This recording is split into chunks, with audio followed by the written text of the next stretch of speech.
ജസ്വൻ sir നമസ്കാരം. നമസ്കാരം. നമസ്കാരം. 27 വർഷങ്ങൾക്ക് ശേഷം ഡൽഹിയിൽ ബി.ജെ.പിക്ക് ഒരു അധികാരം കൊണ്ടുവരാൻ വേണ്ടിയിട്ട് സാധിക്കുമോ തുടങ്ങിയ ചർച്ചകൾ സജീവമായിട്ട് നടക്കുകയാണ്. ആം ആദ്മി പാർട്ടി വീണ്ടും അധികാരത്തിലേറാനാണ് ആഗ്രഹിക്കുന്നത്. ലോക്സഭയിൽ എന്നും ബി.ജെ.പിക്ക് വലിയൊരു വിജയമാണ് ഡൽഹിയിൽ സംഭവിക്കാറുള്ളതെങ്കിലും നിയമസഭയിൽ അങ്ങനെയല്ല. എത്രമാത്രം സാധ്യതയുണ്ട് ബി.ജെ.പിക്ക്?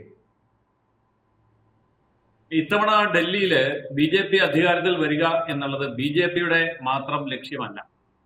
ഡൽഹി നിവാസികൾ അരവിന്ദ് കെജ്രിവാളിനെയും അദ്ദേഹത്തിന്റെ ഭരണത്തെയും അങ്ങേയറ്റം മടുത്തു കഴിഞ്ഞിരിക്കുന്നു. അതുകൊണ്ട് ഇത്തവണ ഡൽഹി ബി.ജെ.പി അധികാരത്തിൽ വരും എന്നുള്ളത് ഉറപ്പാണ്. ഇത് കേവലം ഒരു ഉറപ്പല്ല ഞാൻ പറയുന്നത്. ഡൽഹിയിലെ അന്തരീക്ഷത്തെക്കുറിച്ച് പഠിക്കുമ്പോൾ, ഡൽഹി നിവാസികളായിട്ടുള്ള ആൾക്കാരുമായി നേരിട്ട് സംസാരിക്കുമ്പോൾ 11 കാര്യങ്ങൾ അക്കമിട്ട് അവർ നിരത്തുന്നുണ്ട് എന്തുകൊണ്ട് കേജ്രിവാൾ വേണ്ട എന്നുണ്ട്. അതിൽ ഒന്നാമത്തെ കാര്യം, ഏറ്റവും വലിയ ഡൽഹിയുടെ പ്രശ്നം യമുനാ തീരത്തെ മാലിന്യമാണ്. ഡൽഹി എന്ന് പറയുന്ന നഗരം യമുനാ തീരത്താണ് സ്ഥിതി ചെയ്യുന്നത്. യമുന ശുദ്ധീകരിക്കുമെന്ന് കഴിഞ്ഞ 3 തവണയായി കേജ്രിവാൾ പറയുന്നുണ്ട്. പക്ഷേ ഒട്ടും ശുദ്ധീകരിച്ചിട്ടില്ല. ഇപ്പോൾ കുംഭമേള നടക്കുന്ന സമയമാണ്. കുംഭമേളയ്ക്ക് പോകാൻ കഴിയാത്തവരൊക്കെ യമുനാ തീരത്ത് ആരതി അർപ്പിക്കാൻ വേണ്ടി ഒത്തുകൂടുന്ന സമയത്ത് അവിടെ ചവിട്ടി നിൽക്കാൻ പോലും കഴിയാത്ത വിധം മാലിന്യ കൂമ്പാരമാണ്. ചെളിയും അശുദ്ധമായ ജലവും ഒക്കെ ആയിട്ട് ചതുപ്പ് നിലം പോലെ കിടക്കുകയാണ്. ഇത് അവിടുത്തെ ജനങ്ങൾക്കിടയിൽ വലിയ അവമതിപ്പുണ്ടാക്കിയിട്ടുണ്ട്. രണ്ടാമത്തെ വിഷയം, ഡൽഹി നേരിട്ടുകൊണ്ടിരിക്കുന്ന വൈദ്യുതി തകരാറാണ്. തലസ്ഥാന നഗരമാണെങ്കിൽ പോലും അവിടുത്തെ വൈദ്യുതി വിതരണം കൃത്യമായി നടപ്പാക്കാൻ കഴിയുന്നില്ല എന്ന് മാത്രമല്ല, മഴ വരുമ്പോൾ വൈദ്യുതി കേബിളുകളിൽ വെള്ളം കയറി ഷോക്കേറ്റ് ആൾക്കാർ മരിക്കാൻ തുടങ്ങിയിട്ടുണ്ട്. മൂന്നാമത്തെ കാര്യം, ഡൽഹി നേരിട്ടുകൊണ്ടിരിക്കുന്ന ഗതാഗത കുരുക്കാണ്. ഡൽഹിയിൽ ഓരോ ദിവസം കഴിയും തോറും ഗതാഗതം അങ്ങേയറ്റ ദുഷ്കരമായിക്കൊണ്ടിരിക്കുന്നു. ഇതെല്ലാം ശരിയാക്കുമെന്ന് പറയുന്ന കേജ്രിവാൾ നിഷ്ക്രിയനായിട്ടിരിക്കുകയും ചെയ്യും. നാലാമത്തെ കാര്യം വായു മലിനീകരണമാണ്. വായു മലിനീകരണം ഡൽഹിയെ എക്കാലവും പിടികൂടിയിട്ടുണ്ട്. പക്ഷേ ക്രിയാത്മകമായ ഒരു ബദൽ സംവിധാനവും ഡൽഹിക്ക് മുന്നോട്ട് വെക്കാൻ പറ്റുന്നില്ല. അഞ്ചാമത്തെ കാര്യം, ഡൽഹിയിൽ മദ്യം കിട്ടും, പക്ഷെ പച്ചവെള്ളം കിട്ടില്ല എന്നുള്ളതാണ്. 100 കണക്കിന് പുതിയ മദ്യഷാപ്പുകൾ തുറന്നുവെങ്കിലും 100 കണക്കിന് ടാപ്പുകൾ കൊടുക്കാൻ, ശുദ്ധജലം കൊടുക്കാൻ ഡൽഹി ഗവൺമെന്റിന് കഴിയുന്നില്ല. ആറാമത്തെ കാര്യം, ജീവിത ചെലവാണ്. ഡൽഹിക്ക് പുറത്തുള്ള നോയിഡ, ഗുഡ്ഗാവ്, ഫരീദാബാദ് ഈ പ്രദേശങ്ങളിലുള്ള ജീവിത ചെലവിനേക്കാൾ ഡൽഹിയിൽ നഗരമധ്യത്തിൽ വളരെയേറെ ജീവിത ചെലവ് കൂടി നിൽക്കുകയാണ്, വിലവർധനം ഉൾപ്പെടെ.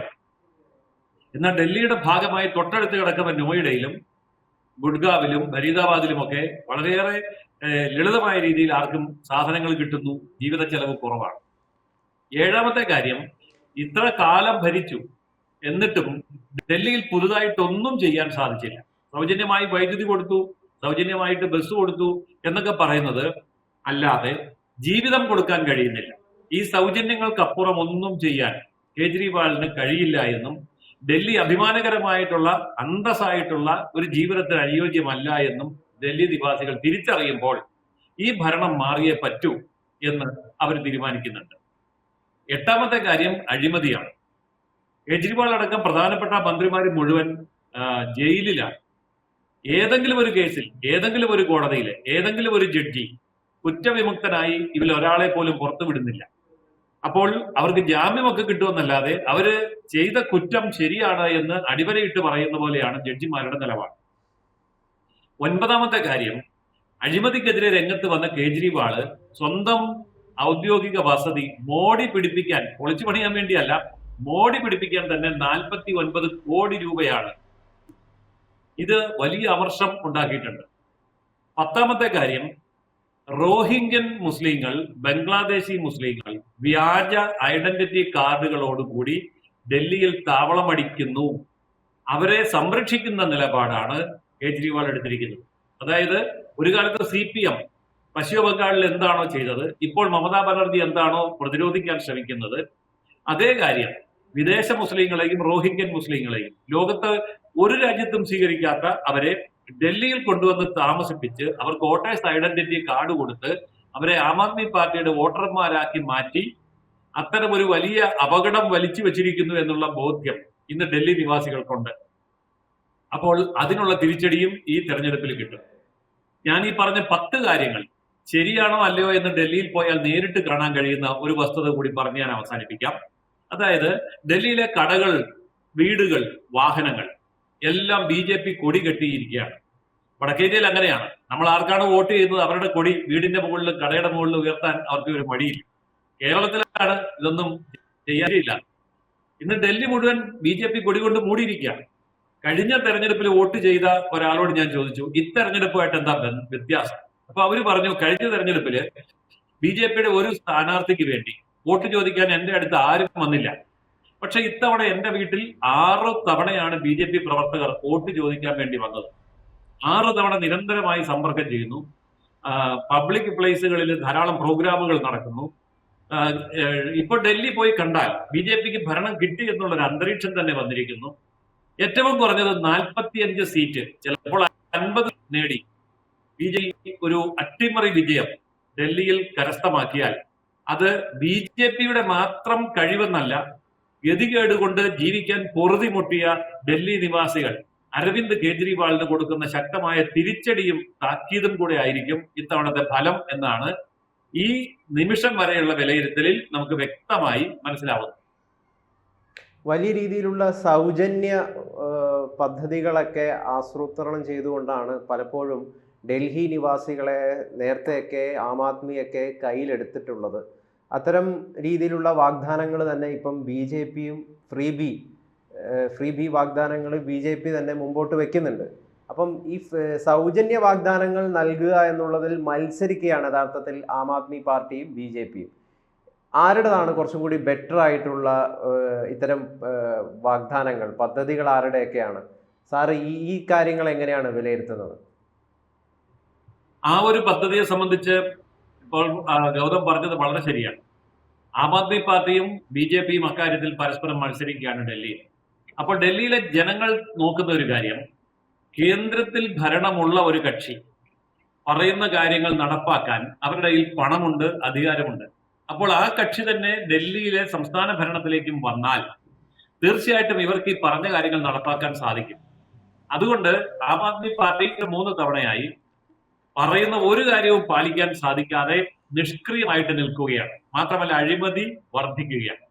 അപ്പോൾ അഴിമതി ഒട്ടുമില്ലാത്ത BJPയും അഴിമതിയിൽ മുങ്ങിപ്പോയ ആം ആദ്മിയും കഴിഞ്ഞ 2-3 ഇലക്ഷനിൽ പറഞ്ഞ കാര്യങ്ങൾ നടപ്പാക്കാൻ കഴിയാതെ പരാജയപ്പെട്ട ആം ആദ്മിയും എന്ന് നോക്കുമ്പോൾ കേന്ദ്രഭരണവും സംസ്ഥാന ഭരണവും BJPയുടെ കയ്യിലേക്ക് കിട്ടിയാൽ 1 അഴിമതിയില്ലാത്ത ഭരണം കിട്ടും, 2 സാമ്പത്തിക പ്രശ്നം ഉണ്ടാവുകയുമില്ല.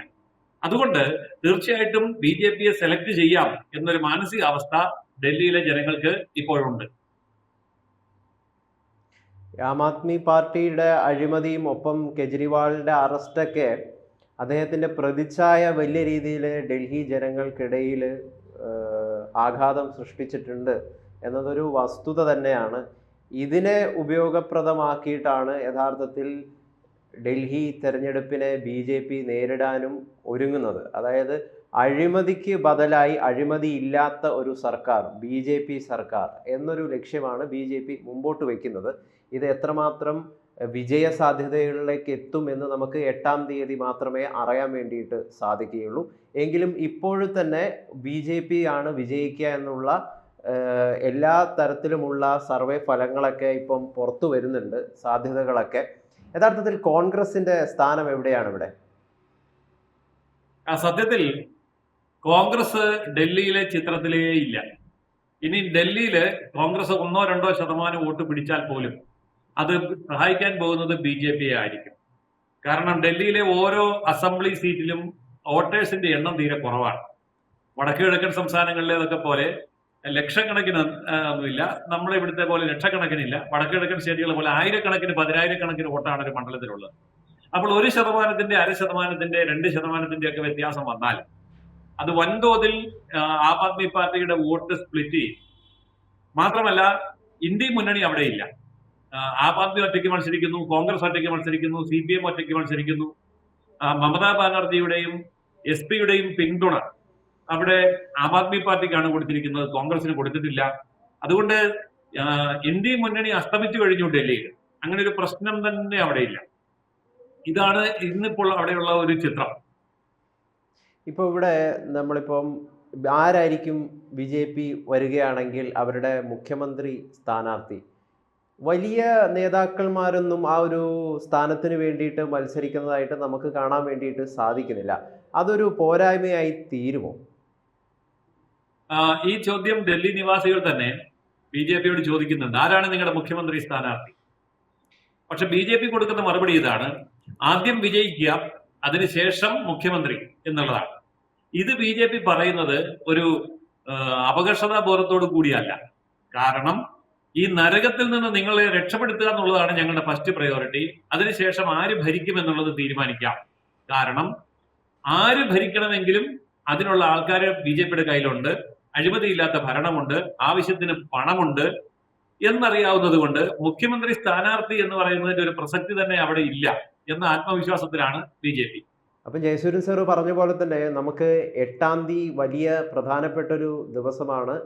BJP തന്നെയാകുമോ ഡൽഹിയിൽ അധികാരം പിടിക്കുക എന്ന് നമുക്ക് തീർച്ചയായിട്ടും കാത്തിരിക്കാം. അഴിമതിയിൽ മുങ്ങിയ സർക്കാരിൽ നിന്നൊരു രക്ഷ, നരകത്തിൽ നിന്നൊരു രക്ഷ യഥാർത്ഥത്തിൽ ഡൽഹിയിലെ ജനങ്ങൾ ആഗ്രഹിക്കുന്നുണ്ട് എന്നാണ് ജയസൂര്യൻ സാറ് പറഞ്ഞത്. അപ്പം എന്തായാലും ചർച്ചയിൽ പങ്കെടുത്തതിന് വളരെയധികം നന്ദി സാർ. കൂടുതൽ വാർത്തകളും വിശേഷങ്ങളും നിങ്ങളിലേക്ക് എത്താൻ ABC മലയാളം സബ്സ്ക്രൈബ് ചെയ്യുക, ബെൽ ബട്ടണും അമർത്തുക.